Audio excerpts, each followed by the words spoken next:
चीन ने भारत की इस बात पर सीधा जवाब नहीं दिया है कि बीजिंग ने ऑपरेशन सिंदूर के समय पाकिस्तान को सक्रिय सैन्य सहयोग प्रदान किया था।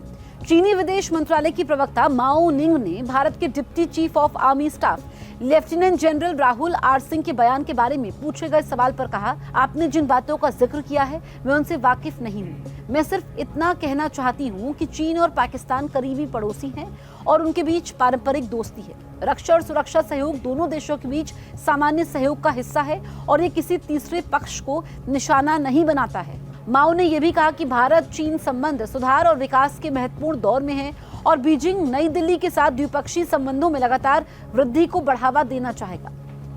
माओ ने उन खबरों के बारे में पूछे गए सवाल का जवाब देने से भी इनकार कर दिया जिनमें कहा गया था कि चीन ने भारत पाकिस्तान संघर्ष के बाद फ्रांस निर्मित राफेल लड़ाकू विमानों के प्रदर्शन के बारे में संदेह फैलाने के लिए अपने दूतावासों को जिम्मेदारी सौंपी है। उन्होंने कहा, आपने जिसका जिक्र किया है मैं उससे अवगत नहीं हूं। दरअसल पिछले हफ्ते दिल्ली में लेफ्टिनेंट जनरल सिंह ने कहा था कि पाकिस्तान मुखौटा है और चीन अपने सदाबहार दोस्त को हर संभव सहायता दे रहा है और तुर्की भी इस्लामाबाद को सैन्य साजो सामान की आपूर्ति करके एक प्रमुख भूमिका निभा रहा है। उन्होंने कहा कि 7 से 10 मई के संघर्ष के समय भारत वास्तव में कम से कम 3 दुश्मनों से निपट रहा था। उन्होंने कहा कि चीन ने भारतीय सैन्य तैनाती पर नजर रखने के लिए अपने सैटेलाइट का इस्तेमाल किया क्योंकि पाकिस्तानी सेना को डीजीएमओ स्तर की फोन वार्ता के समय इसके बारे में सीधी जानकारी मिल रही थी।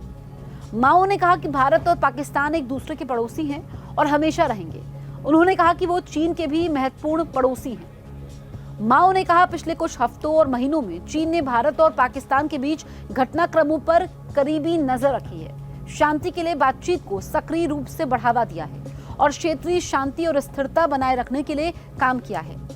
भारत ने 22 अप्रैल को पहलगाम में हुए आतंकी हमले के जवाब में पाकिस्तान और पाकिस्तान के कब्जे वाले कश्मीर में आतंकी ढांचों को निशाना बनाते हुए 7 मई को ऑपरेशन सिंदूर शुरू किया था।